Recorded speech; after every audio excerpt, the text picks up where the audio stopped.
Yo, what's good, y'all? This is Master Ace, Brooklyn, New York, and this is Nod Factor. I started making beats right around 92, I guess. 92. Well, I mean, I co-produced my first album, 90, with Marley Marl. The thing is, I didn't know how to work the equipment, but I knew what I wanted to loop. I knew what kind of sounds I wanted. So a lot of the songs on my very first album were me bringing loops or records from my mother's collection up to Marley's crib, saying, "Yo, I want to loop this. I want to rap over this. You know, can you loop this up?" And he would loop it up, and of course, he would add his expertise in the drum programming and all of that. I wasn't good at that yet. But somewhere around 91 or 92, DJ Premier told me which equipment he had, and I bought the exact same stuff. And he showed me how to basically work it. I still actually have the notes that I took the day he showed me around 91, 92. How to sample something, how to grab it to do this to it, to truncate it to do this. I have all of those notes that I took at his crib that day, and from that day forward, I started, making tracks. So you got lessons from Primo? I got lessons from Primo, yeah. Wow. The basics. Right. Primo said, "Listen, I'm gonna show you the basics, and then you're on your own.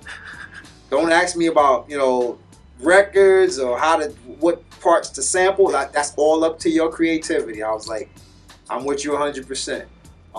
In exchange for that, I actually gave him a couple boxes of 45s. I had like these long boxes of 45s, and I gave him about 6 or 8 of those boxes in exchange for him showing me kind of the ropes.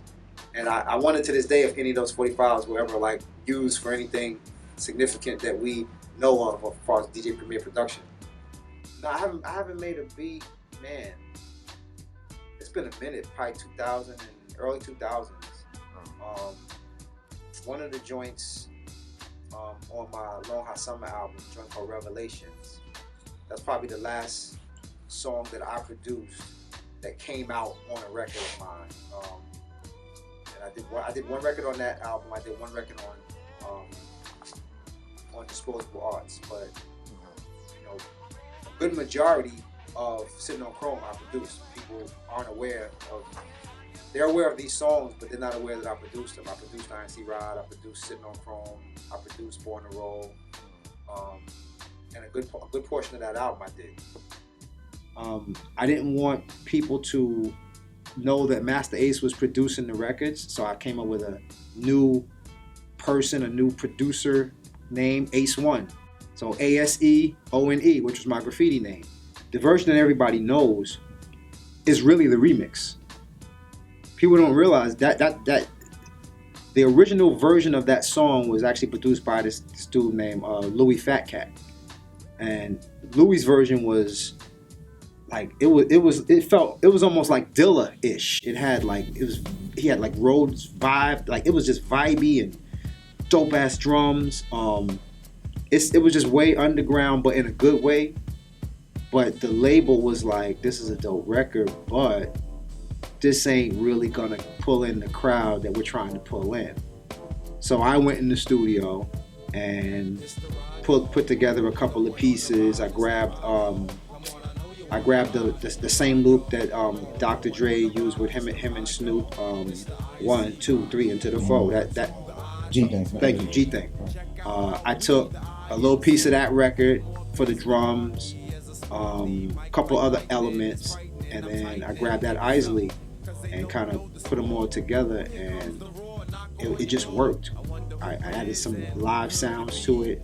I didn't really play keyboards, but I knew it sounded good, and I would just kind of one finger deal it and threw a couple of extra sounds in there. So I basically was doing the remix to INC Ride, thinking that, okay, Jeep Ass Nigga, and then I remixed it and did Born to Roll. So this will be the next remix. This will be the INC Ride remix. They heard it and they were like, "No, this is the version. We're going with this. We'll make the Louis joint be the alternate version." So that's what wound up happening. Very few people out there actually have that Louis version, but I personally to this day still love that version and like hearing that track. No ends was oh man, don't talk about that, please. Wow. That was a big fight.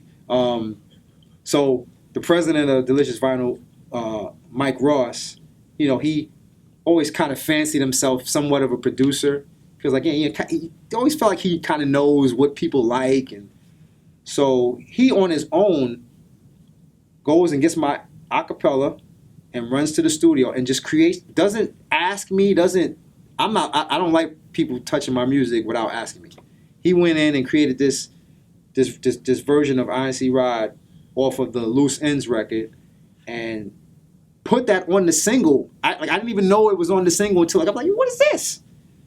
Like, this is what we doing now. We just hijacking. We just sneaking through the back door and throwing mixes on my record. Like, I mean, we had, it wasn't like a fight, but it was like, that's whack, it can't be doing that. But yeah, Loose Ends version. But no, the Louis Vega joint, you got to hear it. It's crazy.